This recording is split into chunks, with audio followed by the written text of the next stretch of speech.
Você está no canal Eu Estudo a Lição com o pastor Samuel Camilo. Hoje é quarta-feira, dia 8 de maio de 2024.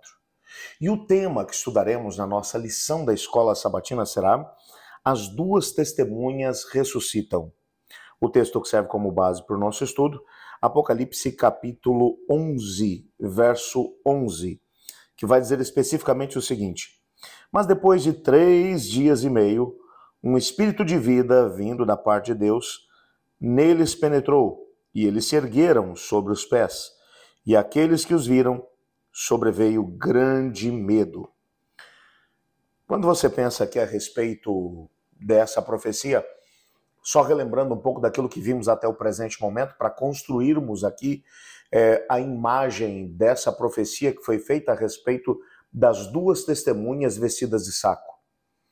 Já vimos que essas testemunhas que profetizaram durante 1260 dias, elas na verdade profetizaram durante o período em que nós chamamos de o período das trevas, de 538 a 1798, o período de supremacia papal, o período em que a igreja cristã ela teve poder civil e religioso, um período no qual as Escrituras Sagradas, Antigo e Novo Testamento, e por isso nós temos aqui a figura de duas testemunhas, elas estão falando, estão testemunhando, é bem verdade, durante esse período, mas elas estão vestidas de saco.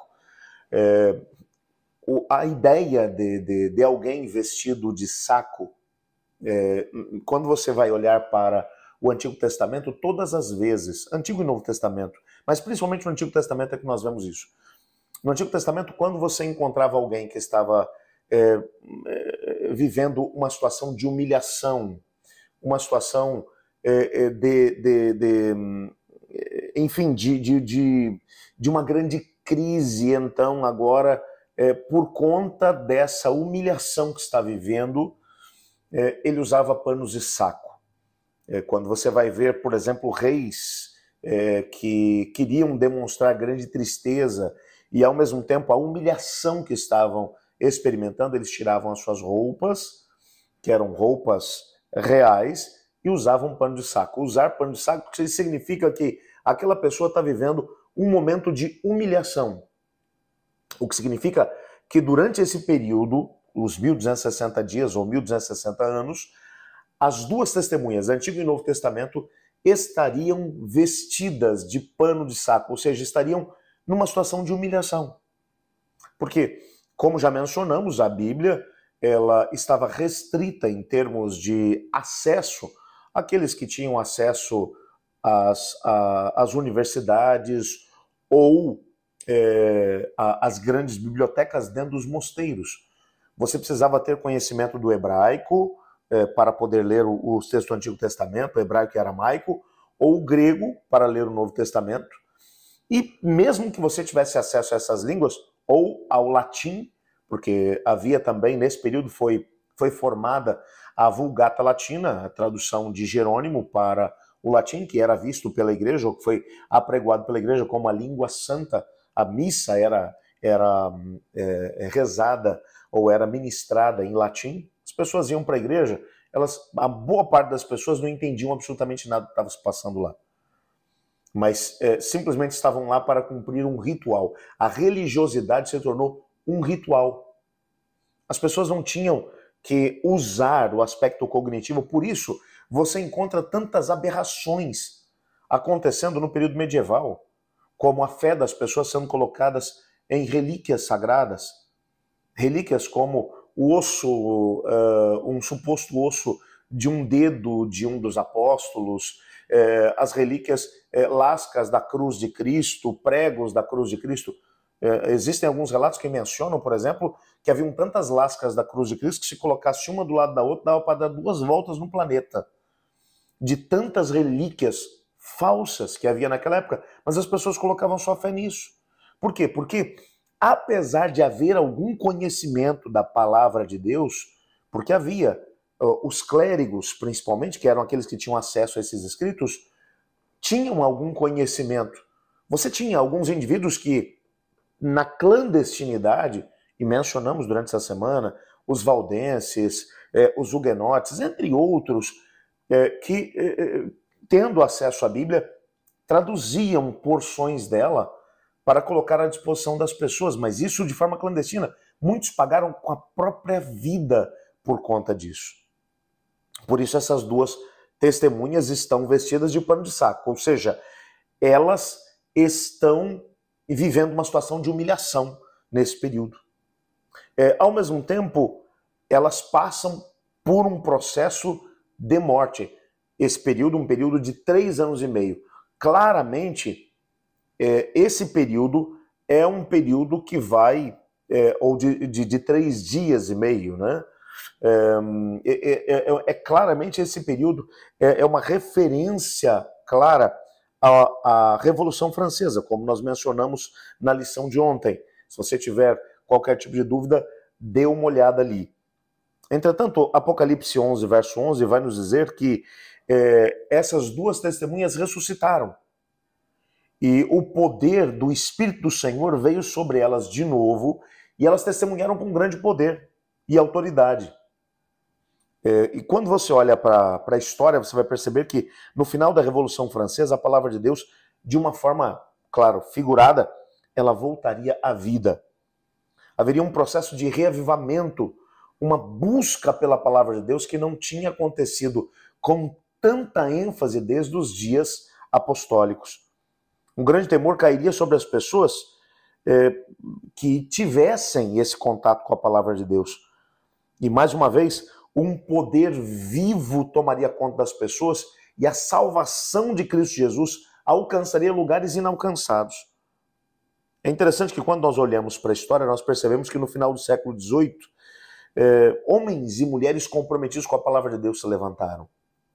Entre eles, William Carey, que viajou para a Índia e traduziu a Bíblia para dezenas de dialetos. Houve um processo de avivamento na Índia que foi uma coisa extraordinária. Isso para poder mencionar apenas um dos grandes movimentos que acabaram acontecendo logo depois da Revolução Francesa. Parece que a Revolução Francesa tinha conseguido jogar a Bíblia no fundo de uma sepultura. E é interessante quando você vai olhar que durante esse período da Revolução Francesa, você vai encontrar, por exemplo, uma frase dita por Voltaire, que declarou com arrogância: eu estou cansado de ouvir dizer que 12 homens estabeleceram a religião cristã, e eu provarei que basta um homem apenas para poder destruí-la. E era o que ele pretendia fazer. Entretanto, gerações se passaram desde que ele morreu, e milhões de pessoas, mas milhões de pessoas, têm aderido à guerra contra a Bíblia. Isso é verdade. Entretanto, ela está tão longe de ser destruída, mas tão longe de ser destruída como sempre esteve durante toda a história. Onde havia 100 exemplares da Bíblia, hoje existem 10 mil, ou melhor, 100 mil exemplares da Palavra de Deus. Como Ellen White mencionou no livro Grande Conflito, na página 243, nas palavras de um antigo reformador em relação à igreja cristã, a Bíblia é uma bigorna que tem gasto muitos martelos no decorrer da história. A Bíblia continua mais viva do que nunca, e as duas testemunhas continuam vivas e continuam ministrando ainda hoje na vida de muitas pessoas. A Bíblia, ela pode ser atacada ou suprimida, mas nunca será erradicada. Alguns cristãos professos ainda continuam minando a autoridade da Bíblia, dizendo que a Bíblia tem que ser atualizada, dizendo que princípios que estão na palavra de Deus e que são mencionados, que isso, na verdade, é alguma coisa que diz respeito às gerações que passaram. Que se a Bíblia fosse escrita hoje, muitas das coisas que lá estão, na verdade, não estariam. E o ser humano tem substituído agora o filtro da palavra de Deus, porque a Bíblia é intérprete de si mesma. Mas quando o ser humano, o humanismo, começa a se tornar o centro da interpretação bíblica, é com base naquilo que são as vontades do ser humano, ou aquilo que é o desejo do ser humano de poder viver os desejos da carne, então muitos princípios da palavra de Deus têm sido sacrificados. E hoje em dia nós vemos uma tendência de muitas pessoas, apesar de termos Bíblias disponíveis por todos os lados, hoje em dia a gente vê uma tentativa de enfraquecimento da Bíblia através dessa tentativa de alguma forma fazer com que a Bíblia seja reinterpretada, ou seja reescrita, ou seja atualizada. Grandes líderes religiosos mundiais têm falado a respeito disso. Entretanto, apesar desses movimentos, a Bíblia continua mais viva do que nunca. E assim como em todas as épocas, homens e mulheres comprometidos com ela continuam se levantando, dizendo, assim diz o Senhor.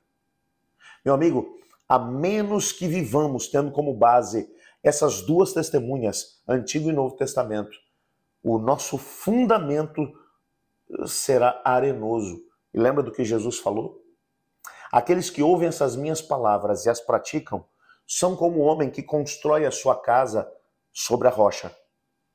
Ventos, chuva, tempestades vêm sobre ela, mas ela não cai, porque está sobre a rocha.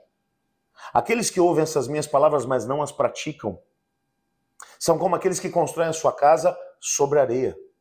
E vêm os ventos, a chuva, as tempestades, e essa casa rui, ela cai, porque ela está construída sobre a areia.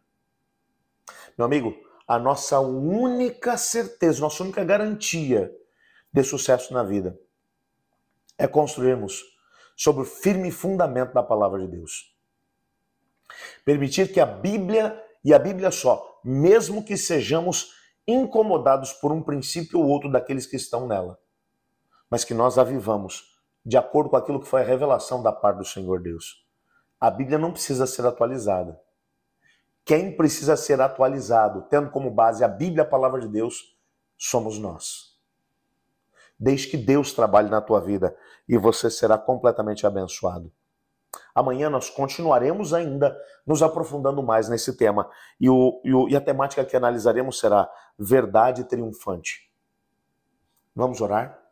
Obrigado, Pai, por tua palavra e pela certeza que temos de que nos amas. E mais do que isso, de que através da tua palavra podemos ser edificados, transformados e que a nossa vida pode se tornar uma verdadeira bênção. Nos colocamos em tuas mãos, Pai, clamando por tua intervenção, pois é em nome de Jesus que oramos. Amém. Eu estudo a lição e você?